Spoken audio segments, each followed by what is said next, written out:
디모데전서 3장 16절 크도다 경건의 비밀이요 그렇지 않다 하는 이 없도다. 그는 육신으로 나타난 바 되시고 영으로 의롭다 하심을 받으시고 천사들에게 보이시고 만국에서 전파되시고 세상에서 믿음 바 되시고 영광 가운데서 올려지셨느니라. 오늘은 디모데전서 3장 16절 말씀을 통해서 언약과 계명이라는 제목으로 하나님의 말씀을 함께 살펴보도록 하겠습니다.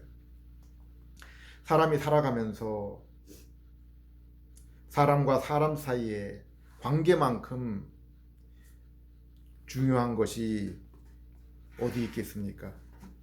집안에서 아내와 관계, 자녀와의 관계가 불편하고 서먹하다면은 거기에서 한 걸음 더 나아가서 원수 관계가 되었다면 어떻겠습니까?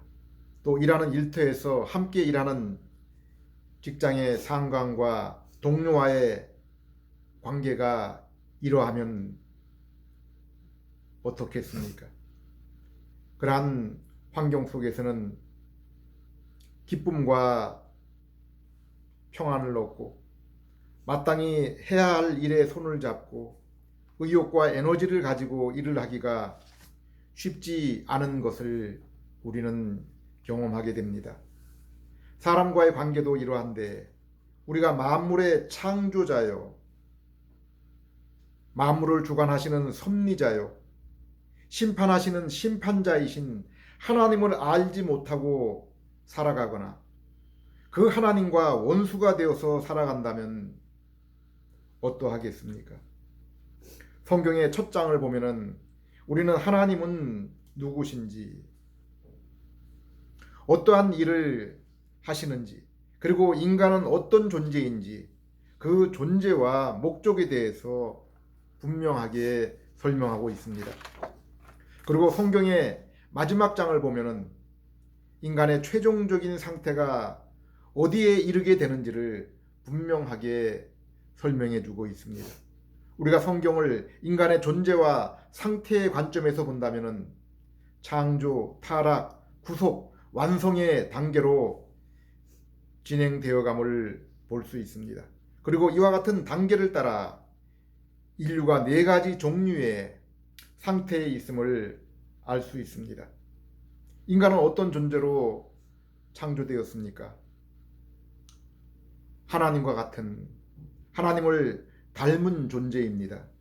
우리는 이 사실 하나만으로도 얼마나 감사해야 됩니까? 인간이 얼마나 존귀한 존재입니까? 세상에 수많은 피조물이 있지만 하나님을 닮은 존재는 오직 인간이 유일합니다.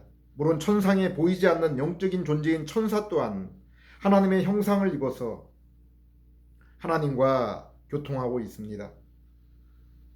생물을 보면은 우리는 개미를 새끼와 어미로 구분할 수 있지만은 우리 눈에는 같은 개미입니다.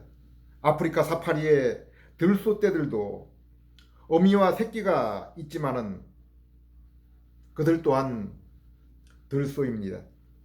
그리고 그들은 존재 간에 서로 교통을 하며 질서를 이루어 이동을 하고 서로 도와가며 집을 짓는 것을 보면 우리가 알지 못하는 그들만의 언어로 서로 교통하며 교감을 이루는 것을 짐작할 수 있습니다.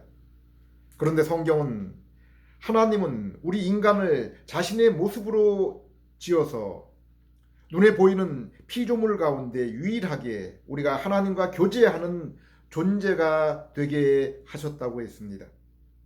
우리에게 있는 지각, 감정, 의지를 통해서 우리는 하나님과 교제와 교감을 나누며 하나님 또한 우리와 교제를 위해서 하나님의 지각과 감정과 의지를 사용하고 계심을 알 수 있습니다. 로마서 1장을 보면은 우리는 우리의 모습 그리고 하나님의 지으신 피조 세계의 모습을 통해서 하나님의 신적인 성품과 능력을 분명히 알 수 있다라고 말씀하고 있습니다. 저는 어릴 적 성경을 모르고 예수님을 알지 못하던 때에도 나는 누구일까? 그리고 나를 만드신 분은 누구일까 하는 의문이 늘 있어 왔습니다. 한 걸음 더 나아가서 그러면 나를 만드신 분은 또 어떻게 존재하게 되었는가 하는 의문도 품었습니다. 이러한 의문은 나뿐 아니라 모든 인간이 품고 있는 궁금증이요. 우리는 성경을 통해서 그 의문들이 밝혀졌지만은 하나님의 모습으로 나타나신 그리스도를 통해서 이와 같은 것을 끊임없이 배우고 있습니다. 우리는 우리를 자신의 형상으로 지으신 하나님께서 우리 위에 계시는 분, 곧 초월적인 존재이실 뿐 아니라 우리와 함께 하시는 분, 곧 우리의 삶을 간섭하시는 섭리의 하나님이심을 알며 또한 감사를 드립니다. 이처럼 하나님은 만물 전체를 주관하고 통치하실 뿐 아니라 우리 개개인의 삶과 인격 가운데도 함께 하시며 만남과 교통을 이루어 가십니다. 성경은 복 중에 복은 하나님께 가까이 나아가는 것이라고 했습니다. 우리는 사람의 노는 그러한 물을 보면은 그 사람의 됨됨이와 수준을 알 수 있습니다. 불량서 그러나 나쁜 조직에 속해서 낄낄거리며 살아가는 사람들과 열심히 가정과 사회 공동체의 덕과 유익을 위해 살아가는 사람들의 기쁨과 평안, 그 존재의 모습은 결코 같은 것이 아닙니다. 그런데 사도 바울은 자신이 하나님의 은혜로 예수님을 만나고 나서는 이전에 자신에게 유익해 보였던 그 모든 일조차도 이제 배설물처럼 보였다고 했습니다.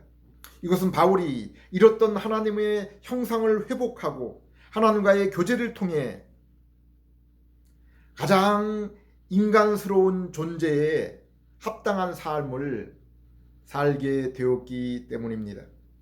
그래서 그리스도를 알아나가는 것이 자신에게 있어서 가장 소중한 삶이라고 고백했습니다. 물론 여기에 그리스도에 대한 지식은 단지 지적인 지식을 의미하는 것이 아니라 삶 속에 그 교제 가운데 체험되는 경험적인 지식입니다. 요한복음 17장 3절에 하나님과 그의 보내신 자 예수 그리스도를 아는 것이 영생이라고 말씀하실 때 바로 이 아는 것이 이러한 체험적 경험적인 지식인 것입니다. 창세기 1장 2장을 보면은 하나님은 이렇게 자신의 모습으로 인간인 우리를 지으시고 그리고 그 땅 가운데 특별히 에덴 동산을 지으셔서 그곳에 인간을 두셨다고 했습니다. 바로 이 에덴 동산이 창조주요 초월자신 하나님이 인간을 만들기 위해 거하시는 장소입니다.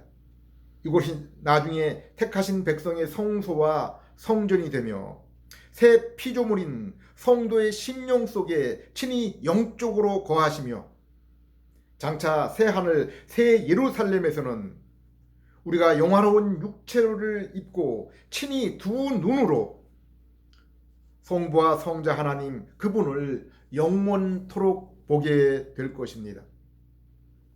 하나님이 이렇게 인간 곧 아담을 동산에 두시고 창세기 1장 28절에 만물을 다스릴 왕으로 그리고 가족과 후손에게 하나님의 존재와 그분의 뜻을 전하는 선지자로 그리고 창세기 2장 15절에 제사장으로 동산에서 하나님을 섬기며 성전을 관리하는 사명을 주신 것입니다. 그리고 창세기 2장 17절에 동산 가운데 있는 선악과 열매 많은 먹지 못하게 하셨습니다. 이것은 사람을 하나님과 같은 존재로 지으시고 누구의 간섭, 심지어는 하나님의 간섭에서도 자유로운 존재로 지으셨다는 증거입니다. 하나님은 모든 지정의 인격이 자유롭게 자발적으로 하나님께 나와서 교제를 나눌 수 있도록 하셨습니다. 독재국가에서 총칼을 앞세운 그러한 충성과 복종은 참된 것이 아니지 않습니까? 하나님은 인간을 자신의 모습과 같은 존재로 지으시고 힘써 일할 수 있는 존재로서의 그 목적을 허락하시고, 그리고 그 가운데서 가장 중요한 것, 자신의 삶의 존재와 목적이 되게 하신, 인생에 있어 가장 소중하고 사랑스러운 분이 누구인가를 스스로 인정하고 자발적으로 하나님께 나아올 수 있도록, 더욱 하나님께 가까이 다가오도록 하신 것입니다. 이처럼 진정한 친교는 자발적인 것이 되어야 됩니다. 선악과 열매의 의미는 하나님이 정하신 선악의 기준은 바로 하나님이 정하신 선악의 기준을 따라 살라는 것입니다. 그런데 사람이 사단의 유혹을 받아서 그 선악과 열매를 따먹었습니다. 이것은 이제 내가 하나님이 세우신 언약의 기준이 아니라 내가 스스로 세운 그 선악의 기준을 따라 살겠다는 것입니다. 이것이 바로 성경이 말하고 있는 죄입니다. 성경은 두 사람이 서로 의합지 않고서야, 서로의 뜻이 마음이 맞지 않고서야 어찌 동행할 수 있으랴 라고 말씀하고 있습니다. 서로 뜻이 틀리고 마음이 맞지 않으면 진정한 교제를 나눌 수 없습니다. 에베소 5장을 보십시오. 그곳에 가정의 질서에 대한 것이 나옵니다. 가정의 머리는 남편이요 교회의 머리는 그리스도라고 했습니다. 사단이 동산에 들어와서 아담이 시험을 받을 때 동산에서 하나님과 인간 사이의 관계 질서가 깨어졌습니다. 또한 그 죄로 인해서 가정에서도 여자가 남편에게 그 질서에 도전했으며, 창조 세계의 피조물이 피조 세계의 왕인 아담에게 도전하여 대적하며 가시와 엉겅퀴를 내었습니다. 아담이 비록 하나님의 모습으로 창조된 하나님의 아들일지라도 선악과를 따먹지 말라는 계명에 순종할 때 하나님과 진실한 교제를 나눌 수 있고, 그 진실한 교제를 통해 얻는 힘과 지혜와 능력으로 기름 부음 받은 자로서의 사명을 감당하며 영생의 소망, 곧 하나님과의 다시는 깨어짐이 없는 완전한 교제의 삶을 살 수 있었을 것입니다. 성경에서 말씀하는 복은 이렇게 하나님과의 바른 관계이며 그 관계를 통해서 오는 것입니다. 그러므로 시편 1편도 하나님의 말씀을 사랑하는 자가 복이 있다고 했습니다. 시편 73편 28절에도 하나님께 가까이 나아감이 복이라고 했습니다. 모든 은혜와 복은 하나님으로부터 옵니다. 그래서 야고보 사도는 온갖 좋은 것들은 위로부터, 빛들의 아버지로부터 온다고 했습니다. 그런데 우리는 때때로 그 복이라는 선물만 바라보고 그 선물의 원천, 공급자 되시는 하나님을 바라보지 못할 때가 있습니다. 복이 중요합니까? 그 복을 주시는 복의 원천이 중요합니까? 중요한 것은 그 복의 원천이 되시는, 그 복을 공급해 주시는 하나님이십니다. 그 원천이 되시는 하나님과의 관계가 잘못되어서 도리어 하나님과 원수가 되고 저주의 관계가 되면은 어떻게 하겠습니까? 성경을 보면은 모든 생명의 젖줄이 에덴 동산 곧 성전로부터 흘러 나오는 것을 볼 수 있습니다. 에덴 동산로부터 흘러나온 생명수가 4개의 강이 되어서 온 땅을 적셨습니다. 동산 가운데 생명나무 열매의 근원도 바로 이 생명수입니다. 에스겔 환상의 성전에서도 성전 문지방에서 생명수가 나와서 강가에 생명나무 열매를 맺게 한다고 했습니다. 계시록 22장의 생명수 강물도 하나님과 어린 양의 보좌로부터 흘러나와 예루살렘 성 중앙으로 흐르며 그 강가에 생명나무가 12열매를 달마다 맺는다고 했습니다. 요한복음에서 예수님은 나를 믿는 자는 그 뱃속에서 이 생명수 강이 넘쳐 흐르게 된다고 말씀하시며 그 우리 심령 가운데서 솟아나오는 그 생명수, 그것은 성령을 가르친다고 했습니다. 그러면 우리가 어떻게 바로 이 생명수 되시는 성령을 받을 수 있습니까? 갈라디아 3장 2절, 내가 너희에게 다만 이것을 알려 하노니 너희가 성령을 받은 것은 율법의 행위로냐 듣고 믿음으로냐. 우리는 오직 복음을 듣고 예수님을 믿을 때 구원과 천국의 보증으로 성령님을 받게 됩니다. 그리고 우리가 언제 이 성령님으로 충만하게 될 수 있습니까? 에베소 5장, 골로새 3장을 보면은 우리 마음에 하나님의 말씀이 가득하게 될 때 우리는 이 성령의 충만함을 경험하게 된다고 했습니다. 하나님께 가까이, 곧 하나님의 말씀에 가까이 함이 바로 성령의 충만입니다. 그리고 성도와 이 땅의 모든 복은 이 생명수, 곧 성령님의 베푸시는 손길을 통해서 우리에게 오는 것입니다. 그런데 이 놀라운 은혜의 선물들이 인간의 죄로 인해서 하나님과의 관계가 끊어짐으로 닫히게 된 것입니다. 도리어 이제는 하나님과 관계는 원수의 관계가 되어서 복 대신에 하나님의 저주 아래에 있게 되었고, 우리는 하나님의 아들, 백성, 하나님의 종이 아니라 이제 마귀의 아들, 백성, 종이 된 것입니다. 이 세상에서도 악한 아비, 악한 군주에게 속한 그 나라와 사람들의 모습을 한번 보십시오. 저 북한, 러시아, 중국, 그리고 중동과 아프리카의 독재자 가운데 신음하는 사람들의 모습을 한번 보십시오. 그런데 이러한 모습이 그저 남의 얘기가 아닙니다. 먼 산 남의 집 불구경이 아닙니다. 우리 모두의 일입니다. 우리 모두가 이들보다 수백 배 악한 마귀의 자녀요 백성들입니다. 에베소 2장 2절 3절, 그때 너희가 그 가운데서 행하여 이 세상의 풍속을 쫓고 공중의 권세 잡은 자를 따랐으니 곧 지금 불순종의 아들들 가운데 역사하는 영이라.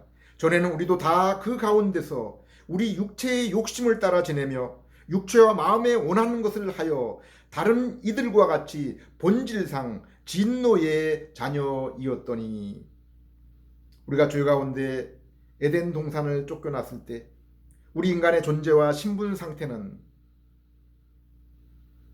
하나님으로부터는 저주를 받는 진노 아래 있었고, 우리가 속한 나라는 이 세상 권세를 잡은 마귀의 나라, 마귀의 종이며, 우리의 본성은 우리의 아비와 군주인 마귀를 따라 육체의 정욕을 본능적으로 쫓아가며 이 본능을 따라 우리의 육체와 마음이 이끄는 대로 살았던 마귀의 종들이었습니다. 그런데 이러한 상태의 아담과 우리 인간에게 하나님은 양의 피를 흘려서 가죽옷으로 우리의 수치와 죄를 가려주시고 창세기 3장 15절 여자의 후손으로 오실 분이 우리를 이 마귀의 종노릇에서 해방시켜 줄 것이라고 했습니다. 이것이 바로 성경이 말씀하고 있는 구원의 소식, 복음입니다.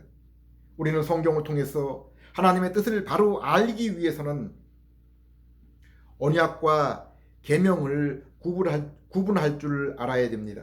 언약은 하나님이 우리에게 일방적으로 주시는 것입니다. 성경에 나타난 언약에는 어떤 것이 있습니까?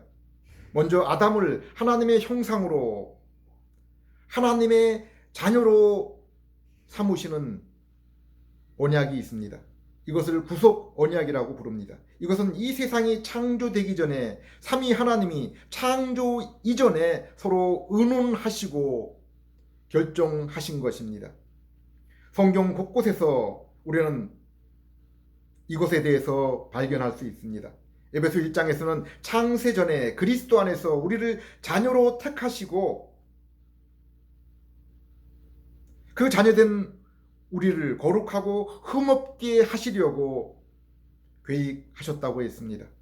이 구속 언약을 따라 아담이 하나님의 형상으로 지음을 받은 것입니다.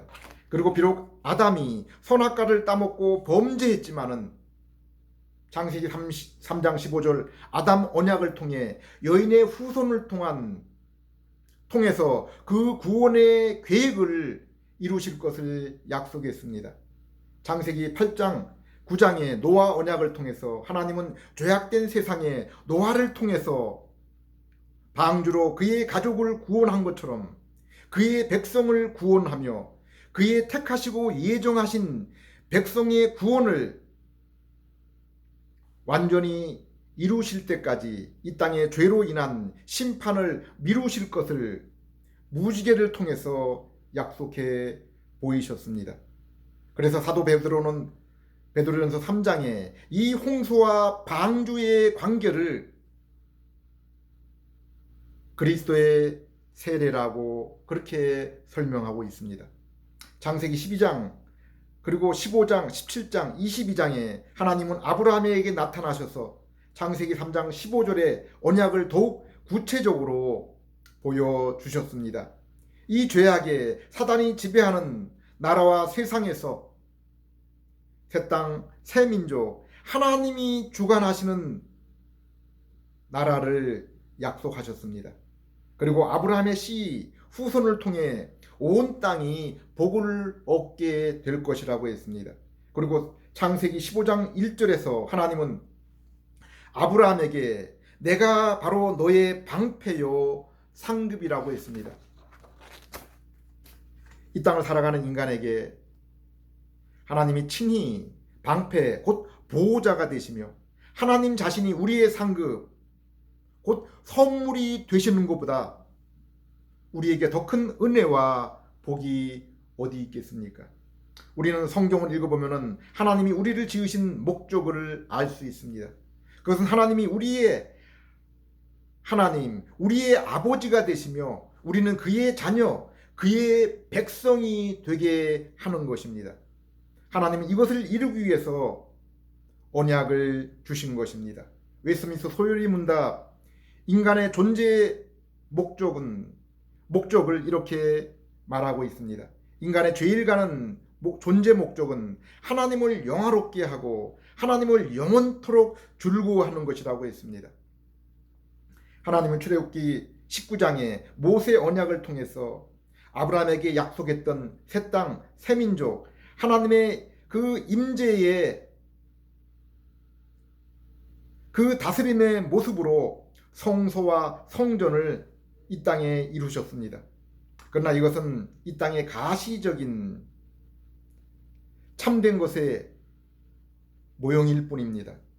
그리고 사무엘하 7장 16절에 다윗에게 다윗 언약을 통해 다윗의 후손으로 오실 왕을 통해서 영원히 그 나라를 다스릴 것이라고 여인의 후손에 대해서 여인의 후손을 통한 그 나라를 구체적으로 보여주었습니다. 그런데 하나님은 구속 언약을 따라 아담을 자녀로 삼으신 후에 선악과를 따먹지 말라 금지 명령, 곧 계명을 주신 것처럼 하나님은 이스라엘을 택하여 죄악된 세상 애굽에서 구원하여 제사장 나라 거룩한 백성으로 삼으시면서 하나님의 백성으로 지켜야 될 계명, 곧 율법을 주신 것입니다. 우리는 이것을 선악과 금지의 그 아담 언약과 함께 행위 언약이라고 부릅니다. 우리가 비록 언약을 통해 하나님의 자녀가 될지라도 하나님은 자녀인 우리에게 행위 언약을 통해서 순종을 요구하십니다. 하나님의 선악의 기준을 따라 순종할 것을 요구하신 것입니다. 성경은 하나님의 뜻에 대하여 이렇게 말씀하고 있습니다. 요한서 2장 22절 23절, 이는 우리가 그의 계명들을 지키고 그 앞에 기뻐하시는 것을 행함이라. 그의 계명은 이것이니 곧 그 아들 예수 그리스도의 이름을 믿고 그가 우리에게 주신 계명대로 서로 사랑할 것이니라. 에베소 1장 3절에서 5절까지는 이 사실을 더욱 자세하게 설명하고 있습니다. 하나님이 창세전에 그리스도 안에서 우리를 택하시고 우리에게 신령한 모든 복을 주시고 자녀 삼으신 것은 우리가 하나님 앞에 거룩하고 흠없게 서게 하기 위함이라고 했습니다.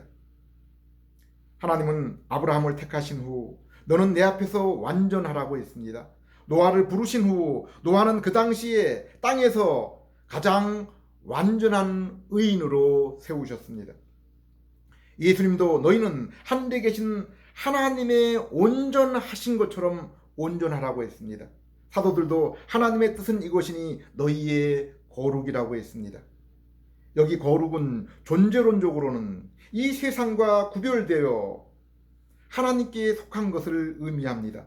또한 윤리적으로는 도덕적으로 흠이 없어서 하나님과 그리고 하나님 백성 사이에 참다운 교제를 이루게 하는 그러한 것을 의미합니다. 요한서 1장 1절에서 4절에는 예수님이 세상에 나타나시고 사도들이 이 소식을 전하는 것은 우리가 하나님과 사귐을 위해서 그로 인해서 성도와 성도 그분의 백성의 진실한 사귐을 위해서다라고 말씀하고 있습니다. 그리고 하나님이 주신 진실한 참된 기쁨은 바로 이 하나님과 우리 사이에 성도와 성도 사이에 거룩한 사귐을 통해서 이루어진다고 했습니다. 성도는 성령님을 통해 이 땅에서 이미 사귐을 이루고 그로 인해서 충만한 기쁨 가운데 살아가는 사람들이며 이러한 성도에게 있어서 소망은 자신이 더욱 온전한 거룩한 상태에 이르러서 하나님과 성도의 온전하고 영원한 교제에 이르는 것입니다. 그런데 성경을 보면은 죄 없는 아담이 하나님이 친히 임재하는 그 에덴 동산에서도 선악과를 먹지 말라, 곧 나와의 친밀한 교제를 위해서 선을 행하고 악을 행하지 말라, 거룩함을 이루라는 그 계명을 지키지 못했습니다. 이스라엘 백성이 애굽의 속박에서 구원을 얻고 날마다 성막 위에 구름과 불기둥으로 하나님의 그 임재 존재하심을 눈으로 친히 보며 광야에서 만나와 메추라기, 반석에서 생수를 보면서도 그리고 시내 산에서 불과 구름, 천둥과 지진 가운데 율법을 받아서 우리가 그 율법을 순종하겠습니다 고백과 함께 맹세한 후에도 그들이 어떻게 살았습니까? 결코 계명을 지킬 수가 없었습니다. 그러므로 인해 거룩한 삶을 살 수가 없었고 하나님의 그 임재의 그러한 모습을 현장에서 보고 있었지만은 하나님과의 인격적인 만남을 이루지 못했습니다. 신명기 10장, 신명기 30장을 보면은 모세는 이 율법을 받았지만은 이스라엘이 결코 이 율법을 지킬 수 없음을 그 율법을 받을 때, 그 계명을 받을 때 이미 알고 있었습니다. 그것은 하나님의 자녀 삼으시는 분도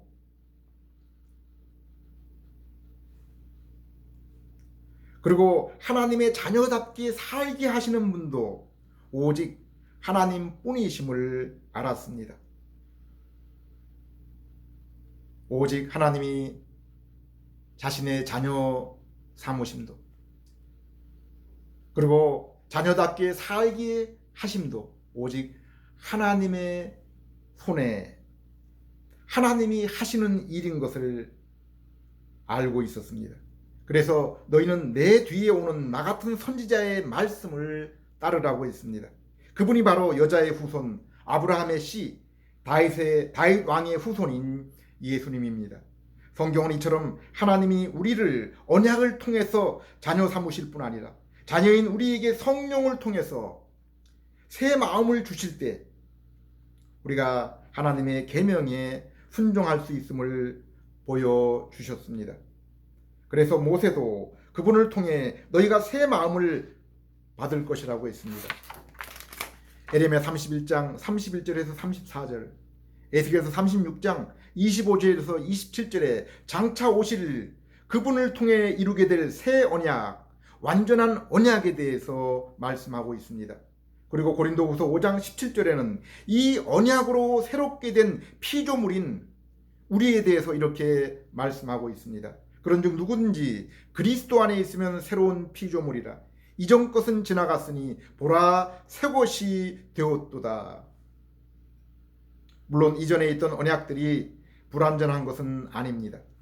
그러나 예수 그리스도의 오심을 통해 이루어 주신 새 언약이 더욱 분명하고 구체적이기 때문에 그 언약들과 비교하여 새로운 언약이라고 부르는 것입니다. 이 새로운 언약은 이 언약을 통해 우리가 구원을 얻어서 하나님의 자녀가 될 뿐 아니라 이제 하나님의 자녀로 계명에 순종하며 살아가기에 충분하게 하는 그러한 언약이기 때문에 새 언약이라 부르는 것입니다. 예수님은 이 언약이 바로 내가 너희에게 준 내 몸과 피라고 누가복음 22장에 말씀하셨고 십자가에서 내가 그것을 다 이루었다 라고 말씀하셨는데 이것이 바로 이 새 언약을 다 이루신 것입니다. 물론 구약의 이스라엘일지라도 히브리서 11장을 보면은 언약을 따라 그들 가운데 희미하게 비추어진 장차 오실 예수 그리스도를 믿어서 중생하여 새롭게 된 그 믿음의 조상들은 구원을 얻고 비록 흑암의 세상에 나그네 존재로 살았지만은 의롭다함을 얻고 거룩함을 입어서 하나님과 동행하며 세상을 살았습니다. 신약 성도들이 새 언약을 따라 변화된 존재로 거룩한 삶, 곧 언약과 계명을 이룬 삶 속에서 구원, 새 피조물의 그 모습이 로마서 1장에서 8장까지 자세히 설명되고 있습니다. 우리는 예수님의 십자가의 피로 죄 용서를 받고 예수님이 이 땅에서의 그 삶에서 율법을 온전히 이루신 것을 믿음을 통해서 예수님께서 이루신 그 의로움을 우리의 것으로 얻게 되어서 하나님과 화평의 관계를 이룬 것입니다.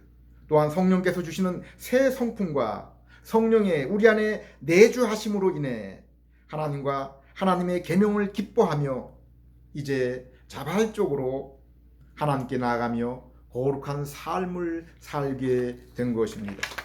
그럼에도 불구하고 우리에겐 아직 우리 육체를 사망에 이르게 하는 죄성이 남아 있습니다. 우리가 비록 죄의 책임과 죄의 세력에서는 벗어났지만은 아직 죄의 영향은 완전히 없어진 것이 아닙니다. 그래서 날마다 죄를 지며 그로 인해 절망하며 회개의 삶을 살아가는 것입니다.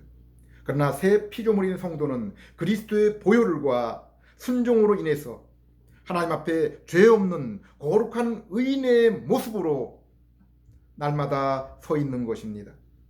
사랑하는 여러분, 사도 베드로는 베드로후서 1장에 우리가 하나님의 신기한 능력으로 이룬 생명과 이 경건을 날마다 더욱 온전하게 이루며 하나님을 닮으라고 했습니다.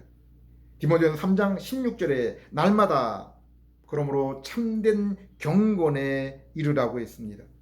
히브리서 12장 2절에는 우리에게 생명을 주는 믿음도, 생명을 얻게 하는 믿음도, 그리고 더욱 하나님께 가까이 나가기 위한 경건도 오직 예수님을 통해 이루어짐을 알고 날마다 예수님을 바라보며 더욱 깊이 생각하라라고 부탁하고 있습니다. 오직 예수님만이 이 언약과 계명을 완성하신 분이십니다. 우리를 구원하여 자녀로 삼아주시고 우리를 완전케 해서 하나님과 교제로 인도하시는 분이십니다. 이 언약의 성취, 새 언약이 되시는 예수님을 통해 이제 아담보다 더 존귀한 상태에 우리의 영혼이 중생하고 부활하여 이제 날마다 우리의 심령이 하나님의 보좌에 담대하게 이르게 된 것입니다. 또한 계명을 예수님 자신의 순종함을 통해서 이루어서 이제 우리는 믿음으로 하나님 앞에 날마다 거룩한 모습으로 서며 담대함 가운데 그 보좌 앞으로 나아가게 된 것입니다.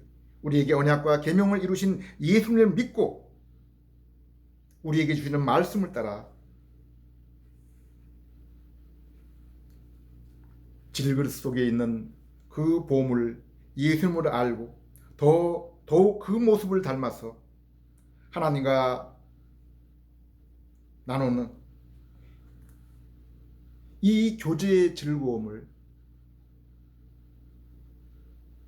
세상에도 나누어주는 그러한 저와 여러분 되시기를 주님의 이름으로 기도를 드립니다. 기도하겠습니다. 하나님 아버지,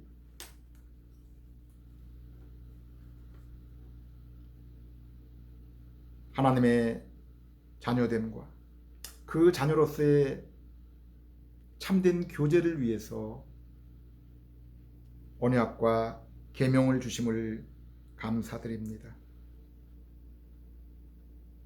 하나님의 영광의 광채, 하나님의 비밀이신 그리스도를 통해 우리 하나님을 더욱 알아나가며 그로 인해 더욱 닮아나가며 우리 하나님을 영화롭게 하며 더욱 그 사귐의 은혜를 풍성하게 누릴 수 있는 그러한 저희들 될 수 있게 해 주시옵소서.